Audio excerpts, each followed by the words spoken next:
Everyone says location, location, location when it comes to buying a home. But here's the thing. Not every home in the Bay Area is a good buy, even though it might look perfect.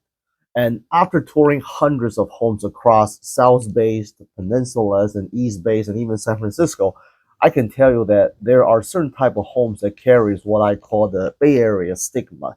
And today, I'm going to show you 6 types of homes that I personally would not recommend to buy. And let's get into it.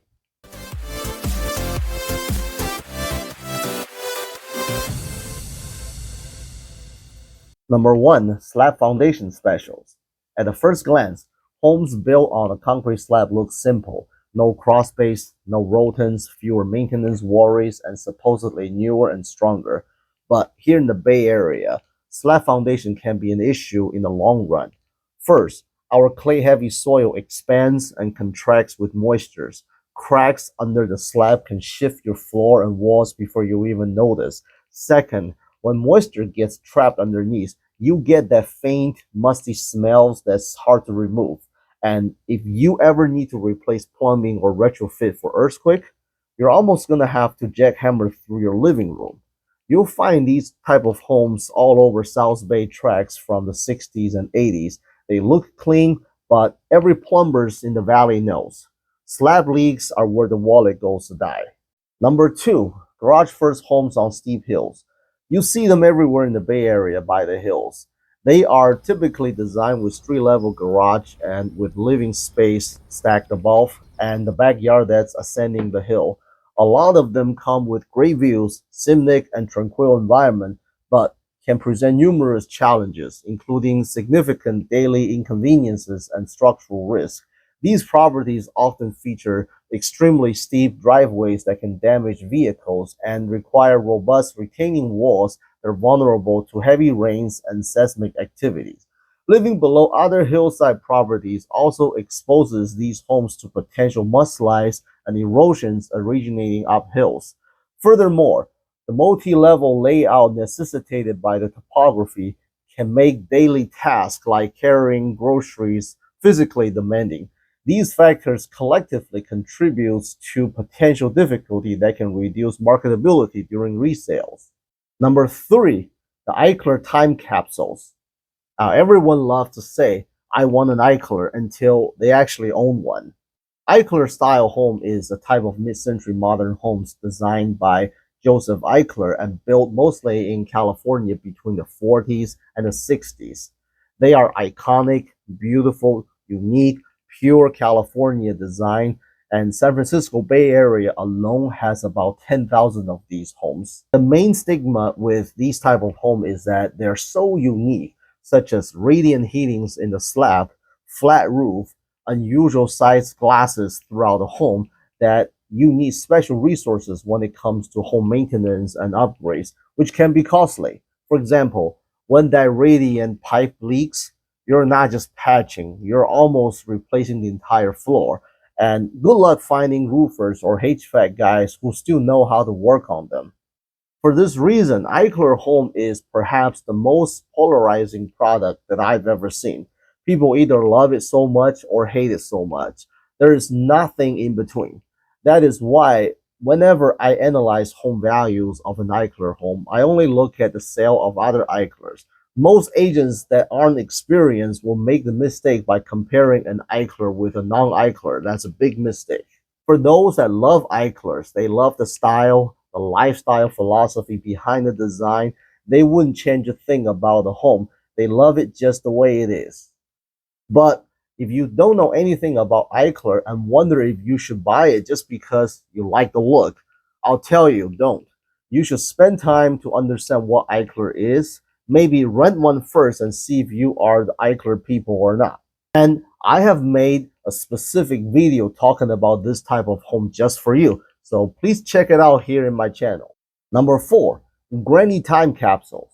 Everyone wants that well-kept original owner home, the one that grandma lived in for 40 years. Clean, solid, just need a little updating.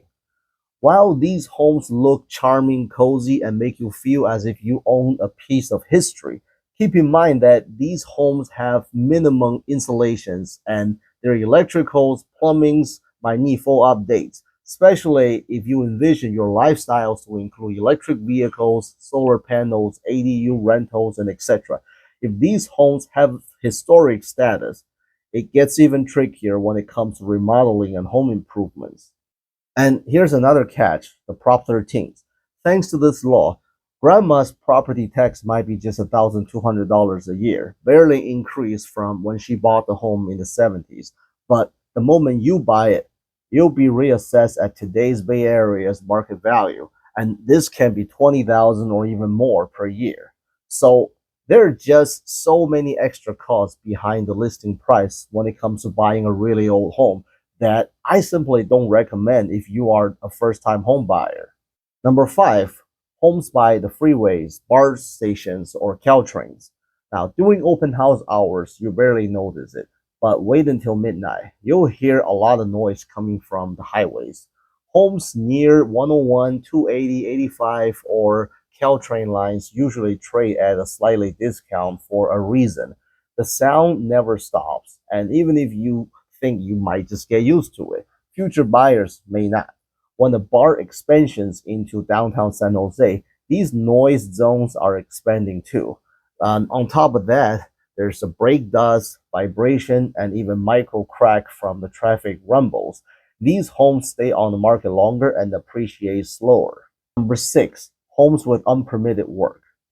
Every Bay Area agent has one story about that house, the one with shiny remodels, gorgeous kitchens, but a suspicious lack of permits. You go to check records at the city, and the files coming back thinner than your Starbucks receipts. Here's the thing, not all unpermitted work is equal. Some are minor, like a half bath added in the garage or a converted laundry nook. Usually, you can either legalize it or remove those pretty easily. But others are like nightmares. Think unpermitted ADUs renting out to tenants, full-on garage conversions, or worse, homes that triggers the city stop work or stop rental orders.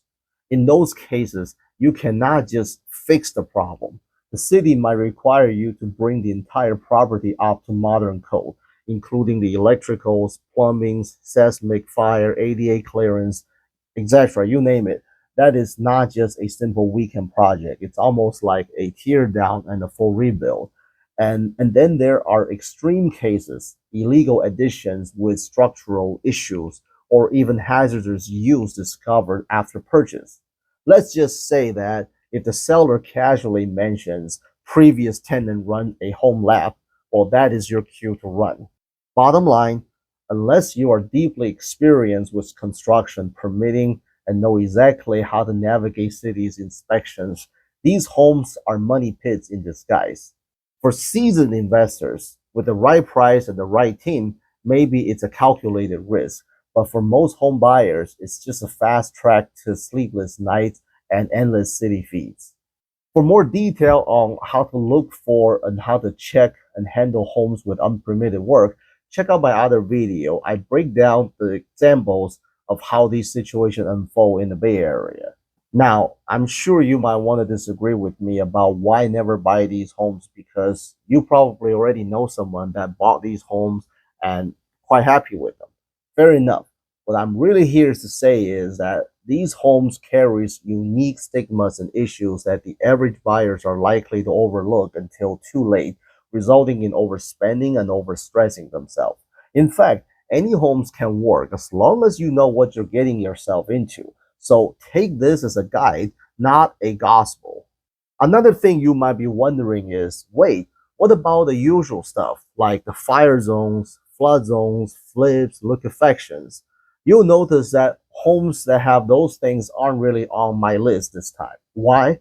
Because those are obvious black and white risks. You either accept them or you don't.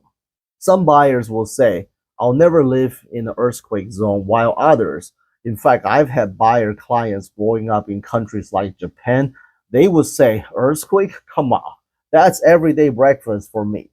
So while those homes carry stigmas, it's all personal risk tolerance.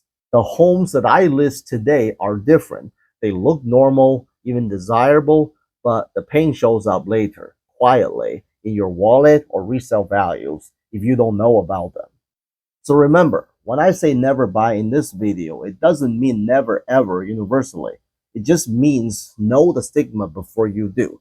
Because here in the Bay Area, it's not always disasters that you can see that hurts you. It's the beautiful home with invisible headaches. If you found this video helpful, hit like and subscribe and drop in the comment which one of these surprises you the most. I am Bojie He, your local Bay Area real estate expert. Thank you for watching, and I'll see you on the next one.